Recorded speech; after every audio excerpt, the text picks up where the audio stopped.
जलियांवाला बाग हत्याकांड भारत की आजादी की लड़ाई के इतिहास का एक काला अध्याय है। यह दुखद घटना जो 13 अप्रैल 1919 को अमृतसर, पंजाब में हुई थी, ने भारतीय मानस पर एक अमिट छाप छोड़ी और स्वतंत्रता आंदोलन की आग को हवा दी। यह नरसंहार ऐसे समय में हुआ जब भारत पहले से ही ब्रिटिश शासन के तहत असंतोष की आग में सुलग रहा था। प्रथम वर्ल्ड युद्ध अभी खत्म हुआ था और भारतीय, जिन्होंने युद्ध के अटेम्प्टों में महत्वपूर्ण योगदान दिया था, अधिक राजनीतिक स्वायत्तता की उम्मीद कर रहे थे। हालांकि रियायतें देने के बजाय ब्रिटिश सरकार ने दमनकारी उपाय किए, जिससे भारतीय आबादी और भी अलग थलग पड़ गई। उस भयानक दिन निहत्थे भारतीयों की एक बड़ी भीड़ रॉलेट एक्ट का विरोध करने के लिए जलियांवाला बाग, एक 4 दीवारी वाला बगीचा, मेन गेट,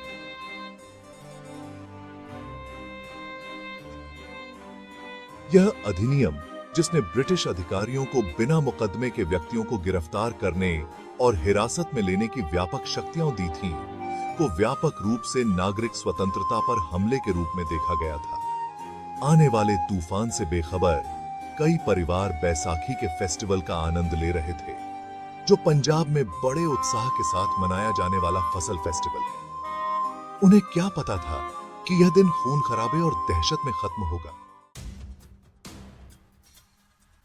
जलियांवाला बाग हत्याकांड के बीच मार्च 1919 में रॉलेट एक्ट पारित होने के साथ ही बो दिए गए थे।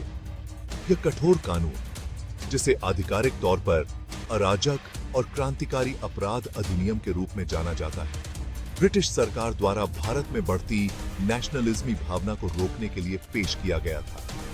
इस अधिनियम की जीवन के सभी वर्गों के भारतीयों ने व्यापक निंदा की।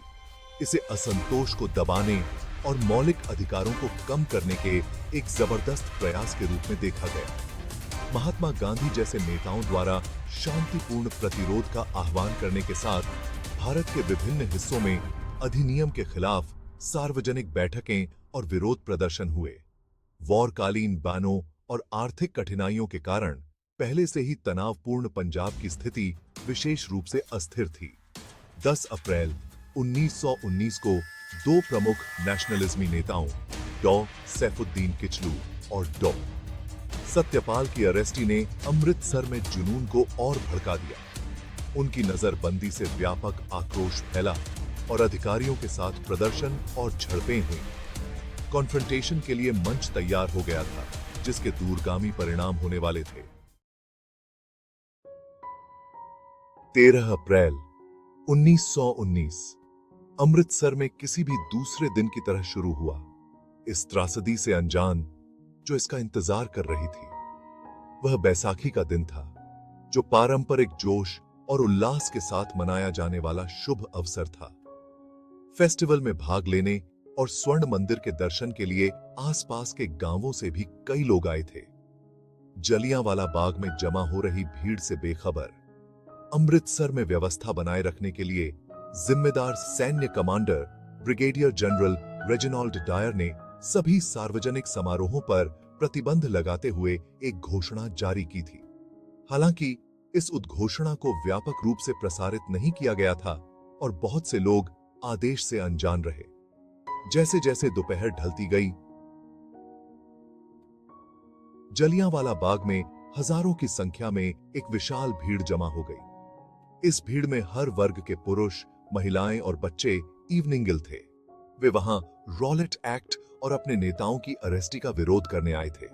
माहौल सेंटिमेंटों से भरा हुआ था, लेकिन सभा काफी हद तक शांतिपूर्ण थी।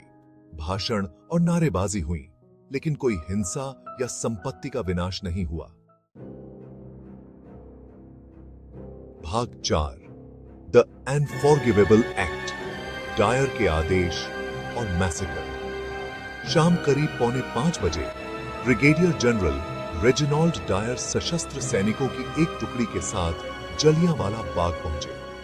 बिना किसी चेतावनी या भीड़ को शांतिपूर्वक तितर-बितर करने के प्रयास के डायर ने अपने आदमियों को गोलियां चलाने का आदेश दिया। राइफल और मशीन गन से लैस सैनिकों ने घनी भीड़ पर गोलियों की बौछार कर दी। लगभग 10 मिनट तक गोलियां चलती रहीं, जब तक कि गोला बारूद लगभग खत्म नहीं हो गया। टेररज़दा लोग इधर उधर पारते आश्रय की तलाश में। बाग के संकरे रास्ते सैनिकों ने बंद कर दिए थे, जिससे लोग अंदर फंस गए थे। गोलियों की बौछार से बचने के लिए कई लोग बाग के अंदर स्थित एक कुएं में कूद पड़े। नरसंहार, क्रूरता और अहुमानता का एक भयावह नजारा था। डायर की हरकतें एक सैन्य कमांडर की नहीं थीं, जो व्यवस्था बनाए रखने की कोशिश कर रही थीं, बल्कि एक ऐसे व्यक्ति की थीं जो अधिकतम हताहत करने की ठंडे दिमाग से इच्छा से प्रेरित थी। भाग 5 The Aftermath, India's Outrage and the Price of Freedom। Jallianwala Bagh हत्याकांड ने पूरे भारत और उसके बाहर सदमे की लहरें भेज दी। नरसंहार की खबर जंगल की आग की तरह फैल गई, जिससे ब्रिटिश राज के खिलाफ आक्रोश और गुस्सा फैल गया। नरसंहार ने भारत में ब्रिटिश शासन के असली चरित्र को उजागर किया और उसके उदारवाद के किसी भी भ्रम को चकनाचूर कर दिया। यह भारतीय स्वतंत्रता आंदोलन में एक महत्वपूर्ण मोड़ बन गया, जिसने जनता को प्रेरित किया और उन्हें पूर्ण स्वतंत्रता के मार्ग की ओर अग्रसर किया। नरसंहार पर ब्रिटिश सरकार की प्रारंभिक प्रतिक्रिया इनकार और औचित्य की थी। हालांकि त्रासदी के विशाल पैमाने और बढ़ते अंतरराष्ट्रीय प्रेशर ने उन्हें एक जांच स्थापित करने के लिए मजबूर किया। यद्यपि एक फ्लॉड महात्मा गांधी के नेतृत्व में भारतीय राष्ट्रीय कांग्रेस ने नरसंहार और रॉलेट एक्ट के खिलाफ देशव्यापी विरोध प्रदर्शन शुरू किया। नरसंहार के कारण क्रांतिकारी राष्ट्रवाद का उदय भी हुआ, जिसमें कई युवा भारतीय भूमिगत संगठनों में इवनिंग गिल हो गए। भाग 6 नरसंहार की विरासत। भारत के संघर्ष में एक महत्वपूर्ण टर्निंग पॉइंट। जलियांवाला बाग हत्याकांड भारत की आजादी की लड़ाई का एक महत्वपूर्ण मोड़ था। इसने ब्रिटिश राज की क्रूरता को उजागर किया और धार्मिक और क्षेत्रीय विभाजनों से ऊपर उठकर भारतीयों को एकजुट किया। यह नरसंहार 1920 में महात्मा गांधी द्वारा शुरू किए गए असहयोग आंदोलन के लिए एक उत्प्रेरक के रूप में कार्य करता था, जिसने भारतीय स्वतंत्रता आंदोलन में एक महत्वपूर्ण वृद्धि को चिह्नित किया।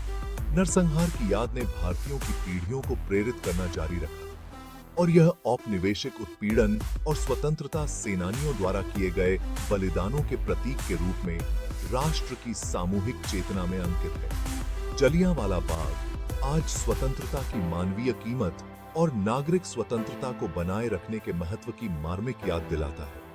यह भारतीय लोगों की अदम्य भावना और आत्मनिर्णय के प्रति उनकी अटूट प्रतिबद्धता का प्रमाण है।